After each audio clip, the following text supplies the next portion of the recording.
Ei, pessoas, tudo bem com vocês? Eu sou Luciane, sejam muito bem-vindos ao meu canal. Aqui todos os dias a gente faz um estudo mais aprofundado sobre as realidades do mundo espiritual, sobre a vida após a morte, mas principalmente sobre reforma íntima e evolução moral. Nós estamos aqui para evoluir, então que a gente faça isso de forma consciente, que a gente aprenda com os espíritos nobres e outros seres mais iluminados já passaram aqui na Terra e deixaram para nós, para que a gente não precise ter a dor como companheira, que a gente tenha sabedoria de aprender com o conhecimento deixado pelos outros.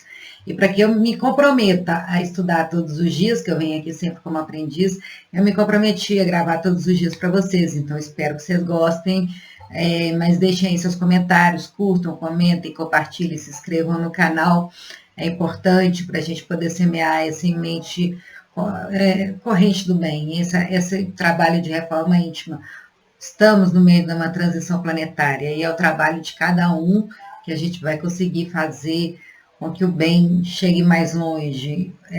Cada um dando o que tem, compartilhando aquilo que tem, a gente consegue dar as mãos e fazer com que o bem sobressaia, porque o mal não é tímido, o mal está aí o tempo inteiro, a gente vê crueldade, a gente vê descaso, a gente vê muita ignorância ainda, e o mal, ele se faz ser presente, ele se faz ser notado, então a gente precisa dar as mãos também para que o bem também se faça ser notado, e é muito mais difícil seguir esse caminho de reforma íntima, né? Então, o trabalho tem que ser mais incessante, tem que ser um trabalho mais forte, mais árduo, para que a gente alcance cada vez mais pessoas. E hoje eu vou dar continuidade ao livro Iluminação Interior, psicografado pelo Divaldo Franco, pelo espírito da Joana de Ângeles, e o capítulo 19, Consciência de Si. Aqui só um adendo. Nossa mente consciente, nosso cérebro racional, a parte que a gente se lembra é somente um pedaço pequenino da nossa mente. A gente tem um porão aqui no nosso subconsciente de fatos e coisas que a gente não se lembra. Desde o período que a gente estava na barriga da nossa mãe, a gente tem essas lembranças dos fatos. Às vezes acontecem coisas muito difíceis, o nosso cérebro simplesmente bloqueia, porque naquele momento a gente não dava conta de lidar com as experiências, com as emoções. É uma forma de preservar a energia, a gente não gastar energia com algo que a gente não consegue resolver. É uma forma de economizar energia, só que chega uma hora, mais cedo ou mais tarde, para a gente ampliar a nossa consciência, a gente vai ter que iluminar o nosso porão, e quanto mais a gente tem consciência do nosso subconsciente, mais a gente se eleva, mais a gente se ilumina. Isso é a expansão da consciência, é expandir a parte que a gente conhece da nossa própria mente. O ser humano, ele conhece o universo inteiro, sabe, tem mapeado o fundo dos oceanos, sabe tudo que existe ao nosso redor, mas ainda não foi capaz de decifrar a mente humana, porque cada um de nós somos o infinito e particular, cada um de nós enxerga a sua realidade de acordo com a sua ótica, de acordo com as suas experiências, de acordo com a sua bagagem.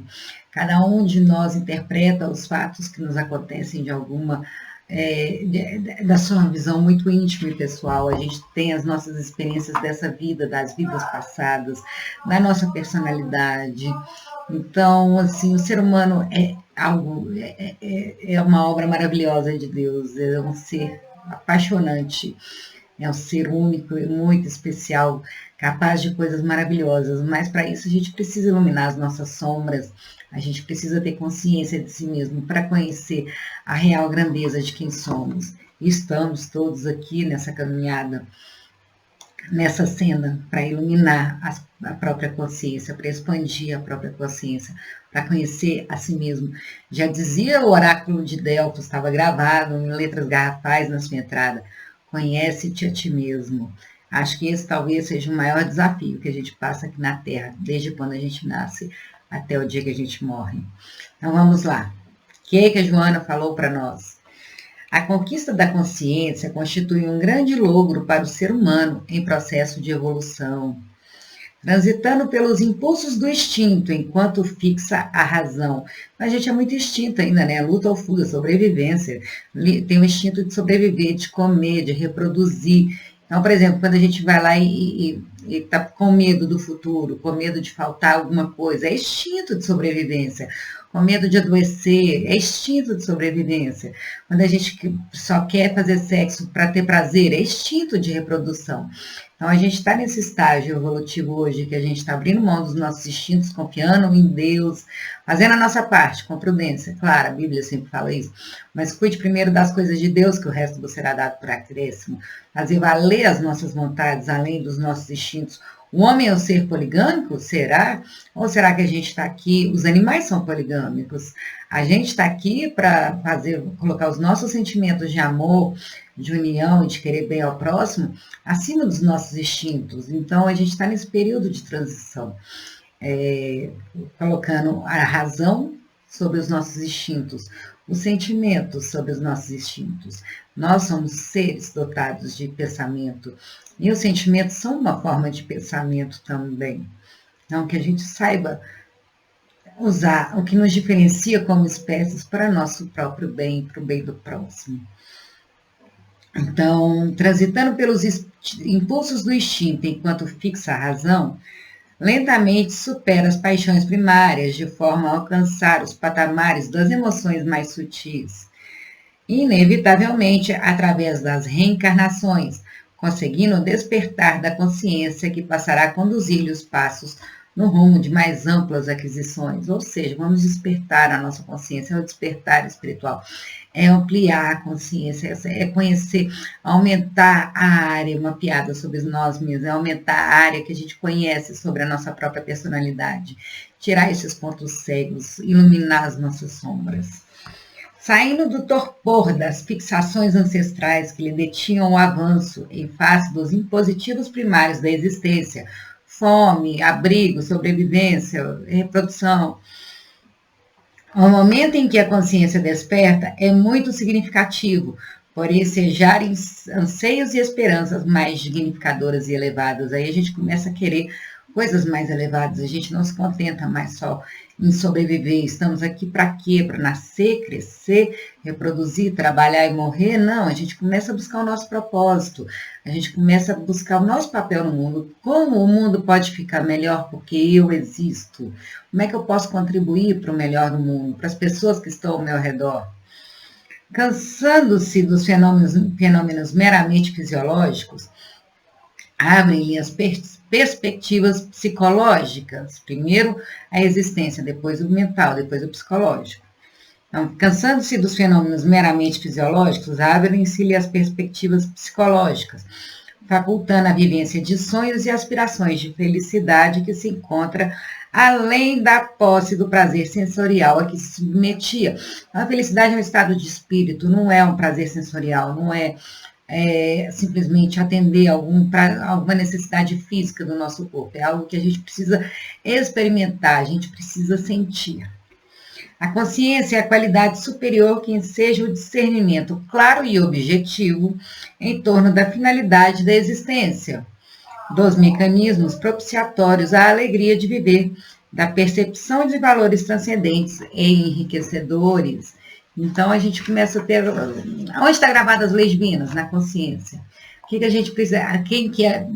Nós somos um corpo material. O que anima o nosso corpo material? O nosso espírito. Quem que é o nosso espírito? É a nossa consciência, é a nossa mente, é a nossa vontade de viver, é o que nos anima, que é a nossa energia... A gente tem o nosso corpo, que é energia física, energia vital, mas o nosso corpo é um instrumento para a nossa consciência evoluir, para a gente se sublimar. E que viva cada dia, que a gente procure viver cada dia com alegria. Enquanto o espírito se debate no claustro da ignorância, contentando-se com as sensações mais grosseiras, de sensações físicas, permanece preso ao processo das reencarnações inferiores, com dificuldades expressivas para sintonizar com o psiquismo divino. O psiquismo divino são sentimentos mais elevados. Tendo por destino a plenitude, um dia todos nós seremos espíritos puros e perfeitos, somente ao passo lento consegue despertar dos impulsos para conquistas dos sentimentos. Não somente a passos lentos que a gente vai abrir mão dos nossos instintos para despertar para os sentimentos. Iniciando a trajetória ascensional e libertadora dos limites orgânicos, ou seja, somos seres espirituais dentro de um corpo material. Os instintos estão aqui para que a gente preserve a nossa vida, para que a gente se mantenha como espécie. Mas há o trabalho de ascensão, que um dia todos nós nos tornaremos anjos, passa pelos nossos sentimentos. Vai subindo os chakras, a gente está no momento que está despertando o chakra cardíaco, que é o chakra dos sentimentos. Todos os chakras de sobrevivência estão abaixo, o chakra genésico, é o chakra do plexo solar, é o chakra esplênico. Aí agora já estamos entrando no chakra cardíaco, onde se manifestam os sentimentos. Mas para que a gente possa se preocupar com os sentimentos, primeiro as nossas necessidades de sobrevivência precisam estar atendidas, que é o quê? Ter dinheiro para sobreviver, então sem hipocrisia, ter comida para poder comer, reproduzir, ver o sexo, a reprodução como algo divino, não como algo profano. Está bem resolvido nessas questões de sobrevivência, abrigo. Então, a pessoa, à medida que ela vai dominando o meio, que as questões de sobrevivência não se tornam tão assim necessárias, elas já se tornam algo dominadas, a gente tem mais tempo e oportunidade para se preocupar com as questões psicológicas e emocionais, que é o nosso chakra cardíaco. Estamos abrindo cada chakra bem devagarinho, e é um trabalho muito lento, não é de uma vida para outra, são várias e várias vidas. E aí vem a dor como mensageira, porque tem coisas que a gente só desapega na hora que vem a dor para fazer aquela faxina na gente, para a gente compreender que aquilo ali não precisa mais fazer parte da gente. Que o que traz o sofrimento, na verdade, são os apegos às ideias cristalizadas que a gente tem, aos instintos, a sentimentos que estão muito mais relacionados com os prazeres e sensações físicas do que com os sentimentos mais sublimes. Por exemplo, eu fico escutando esse monte de música aí, que o amor dói, o amor faz sofrer. Gente, o amor liberta. Quem dói não é o amor, quem dói é o apego de querer ter a pessoa do lado como propriedade. O amor é só um querer bem, é desejar o melhor para a pessoa. O amor liberta. Então a gente ainda e as pessoas não fazem isso por maldade, simplesmente porque ainda tem dificuldade de vivenciar esses sentimentos, onde a gente desapega da gente em função do próximo. A gente sempre enxerga o mundo em função de como a gente enxerga o mundo, das nossas necessidades, dos nossos desejos. Só que a gente é só uma célula e faz parte de tudo, e todo mundo tem igual importância, todo mundo tem o mesmo direito. Nada nem ninguém nos pertence, nem esse corpo nos pertence. Então, a gente está aprendendo a matar a nossa ignorância para despertar para esses sentimentos mais sublimes. Na fase inicial, a inexistência de metas enobrecedoras permite que haja um contentamento interior com os elementos básicos da nutrição, do repouso, do relacionamento sexual, vivendo somente as expressões fisiológicas.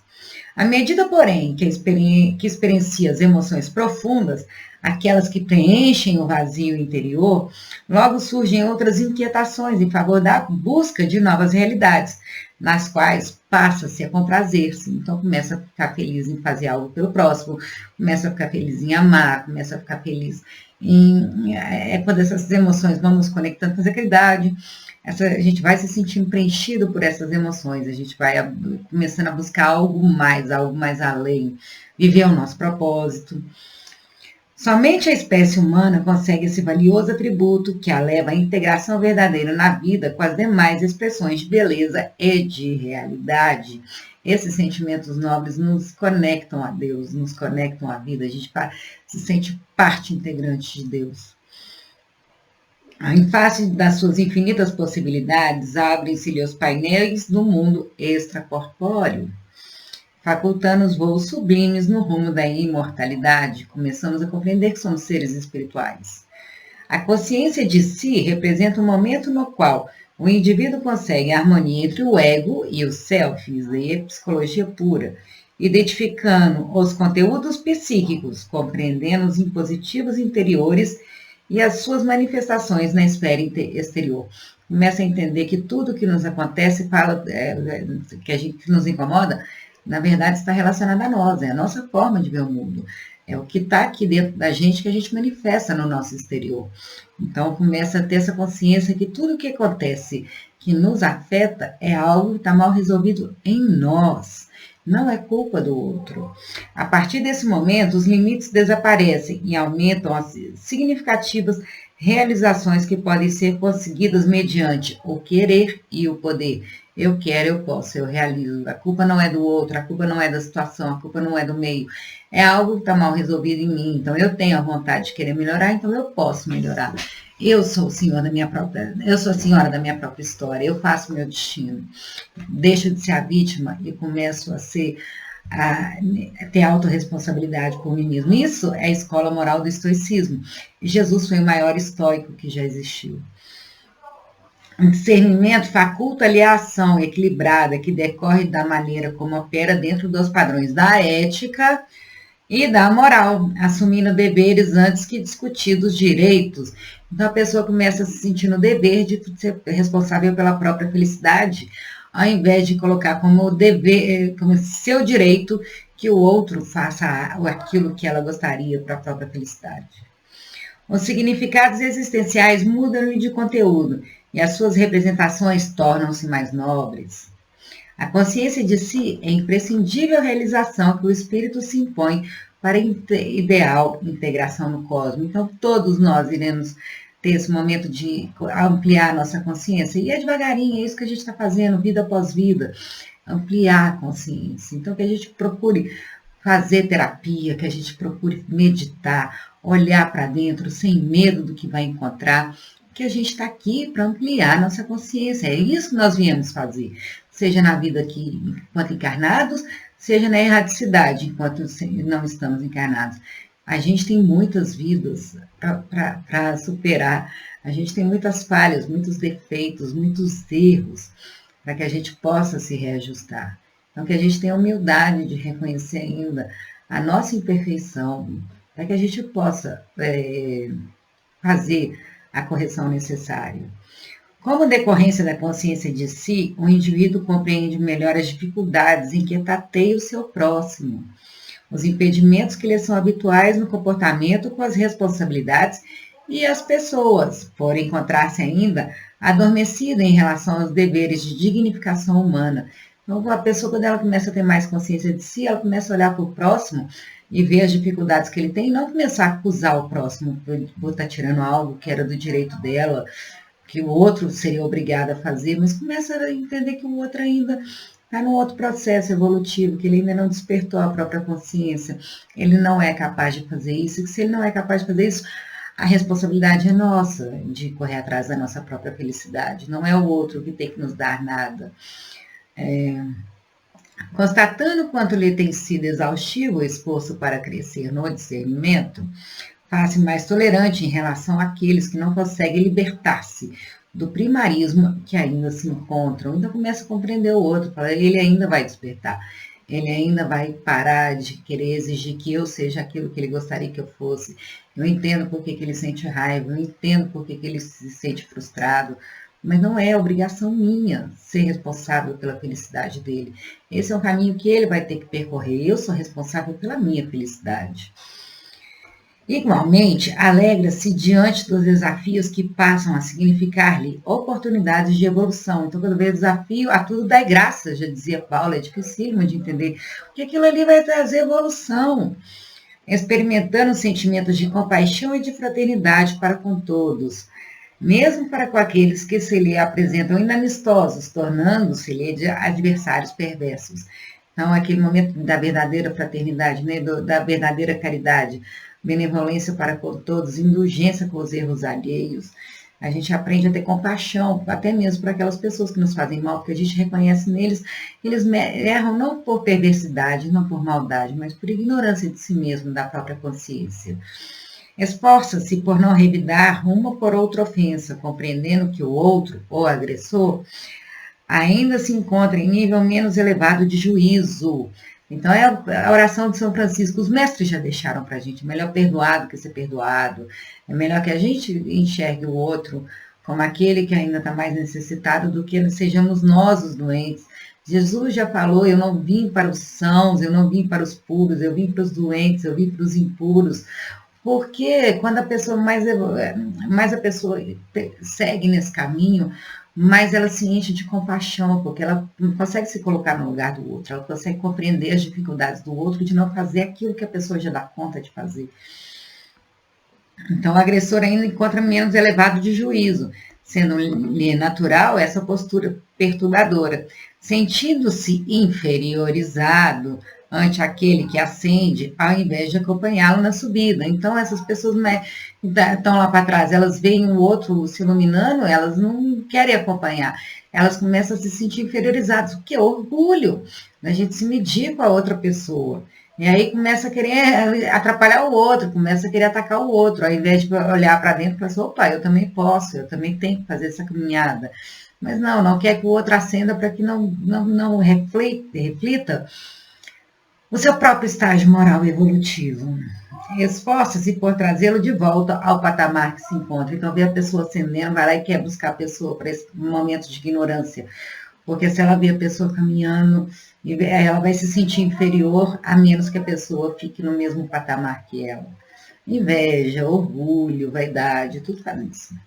Nesse processo, supera as imposições infelizes da inveja, que não se justifica, desde que pode realizar tudo quanto deve, conforme se empenhe com fervor, negando-se ao cultivo da competição doentia. Para de se comparar ao outro e começa a fazer o trabalho de reforma íntima, concedendo às outras pessoas o direito de ser o que podem, mas assim exigindo-se o dever de tornar-se cada vez melhor. Para de ter o outro como referência, para de ter a opinião dos outros como referência, para de achar que é o que os outros pensam a nosso respeito.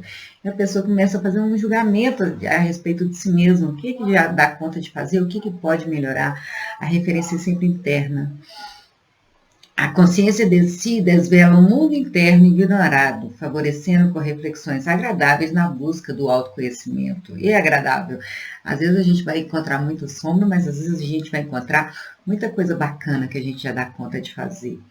Sem dúvida, os grandes impedimentos à evolução moral encontram-se no ser interior, que são todas as criaturas. Nosso maior inimigo sempre é nós mesmos, nunca é o outro. Que transfere os conflitos que padecem para os outros como forma de autojustificativa pelo estado em que se encontram. Ou seja, é sempre a vítima, sempre transfere para o outro a responsabilidade por todo o mal que nos acontece. A culpa é da crise econômica, a culpa é do meu vizinho, a culpa é do meu marido, a culpa é do meu filho, a culpa são dos meus pais, a culpa é do meu amigo ingrato, a culpa é daquela pessoa, a culpa é do frentista do posto de gasolina, a culpa é sempre do outro.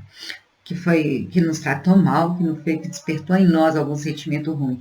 Mas se desperta algum sentimento ruim em nós, é porque esse sentimento existe dentro da gente. E a gente precisa sublimá-lo, a gente precisa matar esse sentimento inadequado com a virtude oposta, com o bem. Isso é o trabalho de autoconsciência. É mais fácil, pelo menos parece, aqueles que estão adormecidos para a vida, realizar combates externos, achar inimigos externos, visualizar inimigos de fora, projetar problemas como de responsabilidade alheia, assim eximindo-se da culpa. Quem não conhece aquele, a culpa é sua, você fez isso, você é o responsável. É fácil demais transferir a responsabilidade da nossa felicidade para o outro, né? A gente terceiriza a nossa felicidade e ai daquele que não corresponde às nossas expectativas. Isso é egoísmo. Desse modo, a consciência de si responsabiliza e liberta, ao mesmo tempo direciona para rumos seguros e duradouros para o caráter imortalista. Então, quando a gente começa a ter essa consciência de si, a gente começa a se trabalhar espiritualmente. Por essa razão, o mestre Nazareno asseverou que mais se pedirá àquele que mais recebeu. Equivalendo à sentença, quem tem conhecimento e consciência da verdade não se pode eximir da responsabilidade dos seus atos, sendo penalizado quando erra pela própria consciência. Não é Deus que castiga, é a própria consciência. Desperta que não pode ser anestesiada. Assim sendo, a vida já não se restringe aos impositivos materiais, mas transcende o túmulo e o berço, sempre se renovando e propiciando mais dilatados horizontes. Quanto mais a gente caminha, mais a gente vê que a gente tem mais a melhorar. Vai aumentando os nossos horizontes, a gente descobre que a gente pode chegar muito mais longe. O ignorante que se debate nas sombras, procurando a saída que o leve à luz e tem dificuldade de encontrá-la, merece respeito pelo esforço que envia em favor de si mesmo. Ele não está de braço cruzado, ele ainda não conhece a luz, mas ele está lá tentando se melhorar. Aquele, no entanto, que já encontrou a porta abençoada e que conhece os impedimentos, naturalmente esforça-se para auxiliar quem se encontra no dédalo, sem rumo seguro. Então, aquele que já encontrou o caminho, é natural ele querer auxiliar os que estão para trás. É natural. É aquela sensação de se identificar com o outro, de ter compaixão com o outro, de reconhecer o sofrimento no outro, não desejar para o outro aquilo que passou. De perceber em si mesmo como pode ser útil, como pode servir ao próximo, auxiliá-lo na sua caminhada.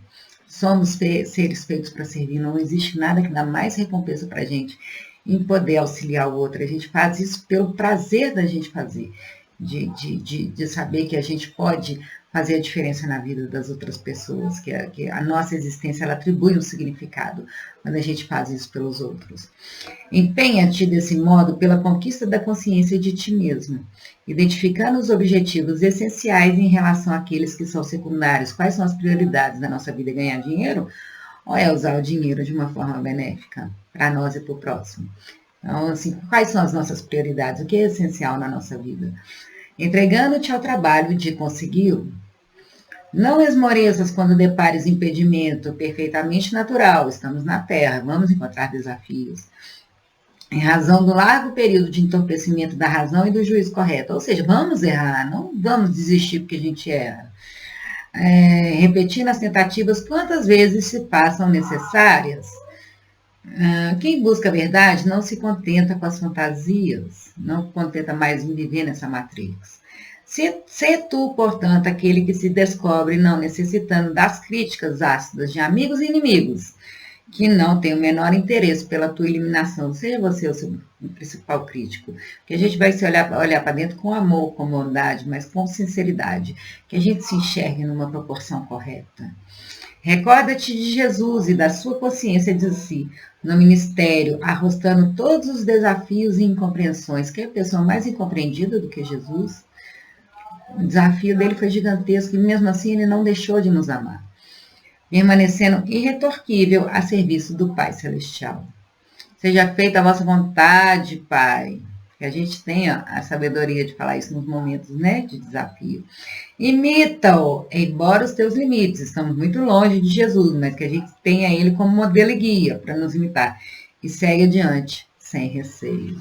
Essa é a mensagem do Joana para nós, que a gente amplie a nossa consciência, que a gente amplie o conhecimento que a gente tem de nós mesmos, para que a gente faça esse progresso, para que a gente se aperfeiçoe e pare de colocar a culpa e a responsabilidade da nossa felicidade, da nossa caminhada aqui na Terra, nos outros. Os outros são os outros, nós somos os únicos responsáveis. A gente caminha ao lado das pessoas, mas a gente transfere para os outros a responsabilidade de caminhar por nós. Que a gente aprenda a amadurecer um pouquinho, entender que tudo que nos acontece, tudo que nos incomoda, nunca é sobre o outro, é sempre sobre como a gente enxerga o outro. E para que no dia que a gente não tiver nada que nos incomode no outro, que a gente seja só capaz de amar, perdoar e respeitar, aí é que nós nos tornamos pessoas purificadas dos nossos sentimentos ainda em desarmonia dentro de nós.